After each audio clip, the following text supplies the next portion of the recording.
Boa noite, Grupo Refúgio, e a paz do nosso Senhor Jesus Cristo seja com todos nós nessa quinta-feira. Quinta-feira, o dia que a gente faz o quê, Janaína? O dia de propósito financeiro. Nós cuidamos da nossa área financeira. E Deus, Ele é maravilhoso. Ele tem nos ensinado a desbloquear a nossa mente, a tirar, a limpar todas as crenças que nos limitam. Glória a Deus, Ele é fiel. E hoje eu quero compartilhar, aqui com os irmãos, como mudar a nossa vida financeira pela Bíblia. Vamos lá? Em nome de Jesus. A mudança financeira na Bíblia, ela começa no coração. Ela passa por atitudes e aparece nos resultados. É como nós sempre falamos, Plantar, plantação, planta e colhe. Aquela plantação, a qual nós temos a responsabilidade de plantar sementes boas, amém? Para que nós possamos colher. Louvado seja o nome do Senhor. Deus, Ele não promete riqueza, não. Porém, e muito menos riqueza instantânea, amém? Mas Ele ensina princípios. Ele ensina princípios que trazem crescimento e sabedoria. Glória a Deus. Então, assim, pare de viver sem direção. A pobreza, muitas vezes, ela nasce da falta de planejamento. Os planos bem elaborados, eles levam à fartura. Provérbios 21:5 diz assim: quem muda de vida aprende a controlar os gastos, parar de comprar por impulso, ter metas, pensar no futuro. Dinheiro sem direção desaparece rapidamente. Trabalhe com excelência, mesmo começando pequeno. A Bíblia, ela valoriza o trabalho. Viste um homem diligente na sua obra, perante rei será posto. Isso está escrito em Provérbios 22:29. Sabe, tudo que você amaldiçoa vira maldição. Então, assim, como que a gente pode amaldiçoar o nosso trabalho? Tem gente que amaldiçoa o seu próprio trabalho todo dia, Então a gente tem que mudar a nossa visão, amém? Glória a Deus. Muita gente quer prosperar, só que quer prosperar sem constância.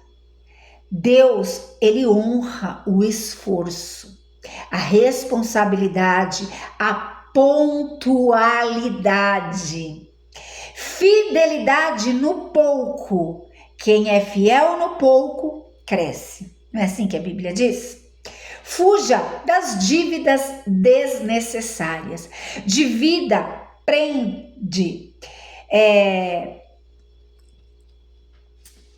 Eu vou parar aqui para chamar a atenção sobre isso. Por quê?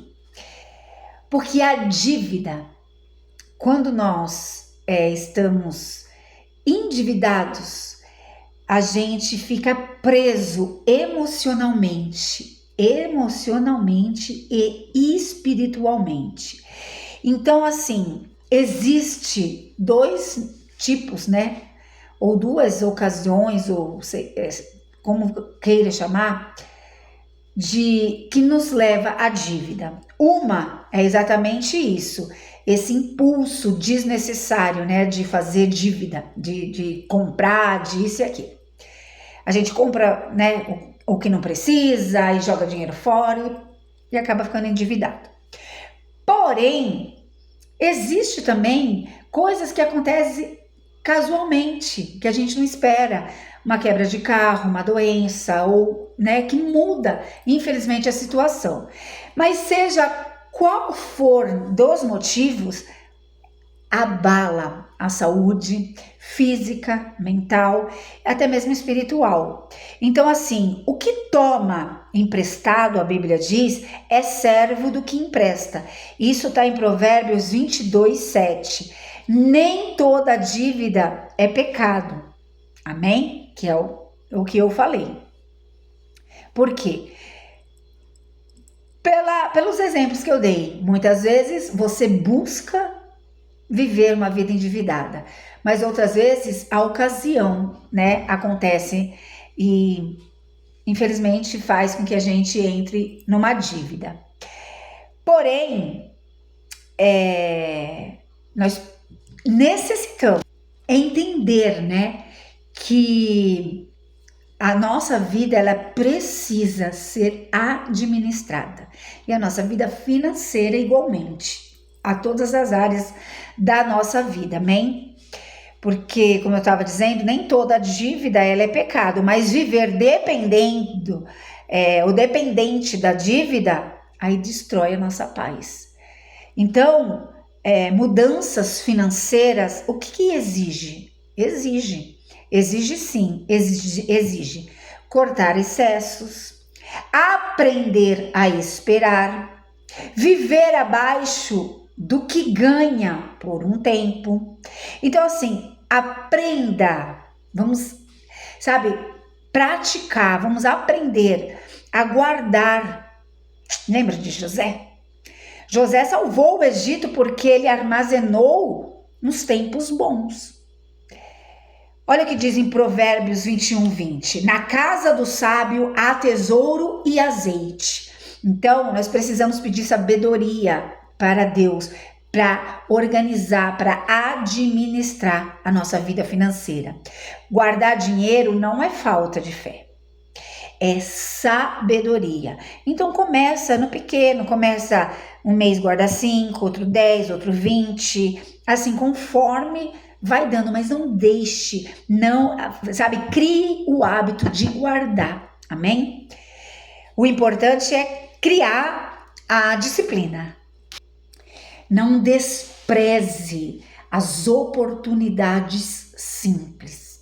Naamã quase perdeu um milagre, lembra? Por quê? Porque ele queria algo grandioso. Ele queria, né, que o profeta viesse, falasse com ele e assim. E o profeta simplesmente vai lá e mandou, né? Nem foi falar com ele, mandou alguém ir falar. E ele quase que ele perde um milagre exatamente por isso, que ele esperava algo grandioso. Assim, muita mudança financeira, ela começa nas coisas simples. Tipo assim, vender algo, aprender uma habilidade, fazer renda extra, aceitar começar por baixo ou de baixo. Não desprezeis os pequenos começos. Zacarias 4:10. Gente, vamos sair da mentalidade de escassez. É isso que o Senhor vem nos trazendo para esse ano. Tem gente que já perdeu antes de tentar. A Bíblia ela mostra homens simples prosperando. Por quê? Porque acreditaram e agiram. José saiu da prisão para o governo. Se ele olhasse a situação dele, né? Se ele olhasse, sou um prisioneiro, sou um abandonado pelos meus pais. Ele tinha todo motivo de ser um revoltado. Nossa, meus irmãos me venderam, meu pai, né, tipo, nem veio atrás, me abandonou e tô aqui na prisão, esquecido até mesmo por Deus. Gente, ele tinha todo motivo, porém, ele creu nele, ele creu em Deus, né, em primeiro lugar, e ele saiu da prisão para o governo. Glória a Deus. E Davi saiu do campo, né, para onde? Para um trono. Glória a Deus. Pedro saiu das redes para viver milagre. Deus, ele não está preso no seu começo. Uma coisa muito importante, eu até comentei com as meninas, com as pessoas, né, com os irmãos que participaram do ontem da Rafá, né? A gente está fazendo as quarta-feiras no Rafá, o Deus que cura, ou aquele propósito de 7 semanas. Então, assim, eu até comentei com eles mais ou menos sobre isso. Nós precisamos parar de andar com pessoas, acho que foi no culto, mas enfim. A gente precisa parar de andar com pessoas sem visão. Quem anda com os sábios será sábio. Provérbio 13:20. É bíblico. As companhias influenciam hábitos, decisões, mentalidade e futuro. Quem só reclama desanima você. Quem tem visão te impulsiona. Glória a Deus. Honre a Deus. Também nas suas finanças. Porque assim, é uma plantação. Quer ser próspero financeiramente? Honre a Deus. Honre com as suas atitudes, com as suas escolhas. Honre na obra de Deus, né? Planta na obra de Deus, enfim. Prosperidade bíblica não é só ganhar dinheiro, é ter paz, dignidade e provisão. Buscai primeiro o reino de Deus. Isso está em Mateus 6,33 e é muito conhecido. Então, nós precisamos praticar, buscar o reino de Deus em primeiro. Quando o coração ele está alinhado a mais sabedoria, quando nós alinhamos o nosso coração, nós temos muito mais sabedoria, amém? E nós somos menos né? A gente tem menos agir por impulso. A gente tem mais equilíbrio. Resumo prático, para mudar de vida financeira, né? Porque nosso propósito é vida financeira. Organize a sua vida. Trabalhe com excelência, como eu já disse. Corte desperdícios, fuja de dívidas, guarde dinheiro. Aprenda algo novo, tenha disciplina. Persevere mesmo sem resultados. Mesmo que você não, sabe assim, nada está acontecendo, você não está vendo resultado rápido. Persevere. A perseverança é uma chave importantíssima. Confie em Deus, sem ficar parado. Amém? Mas confie que Deus sempre vai dar a palavra final. A Bíblia mostra que a prosperidade ela é construída. Noé construiu a arca antes da chuva. José administrou antes da abundância. Davi enfrentou processos antes do trono. Mudança financeira normalmente começa em decisões pequenas, em hábitos diários, em disciplina constante, fé acompanhada de atitude. A fé sem obras é morta, diz Tiago 2,26. Deus ele pode abrir portas, mas você precisa estar preparado para atravessá-las. Amém? Glória a Deus. Beijo a todos, fiquem com Deus e que o Deus da prosperidade, o Deus da provisão adentre na nossa vida, faça morada em nós, em nome de Jesus. Amém? Beijos.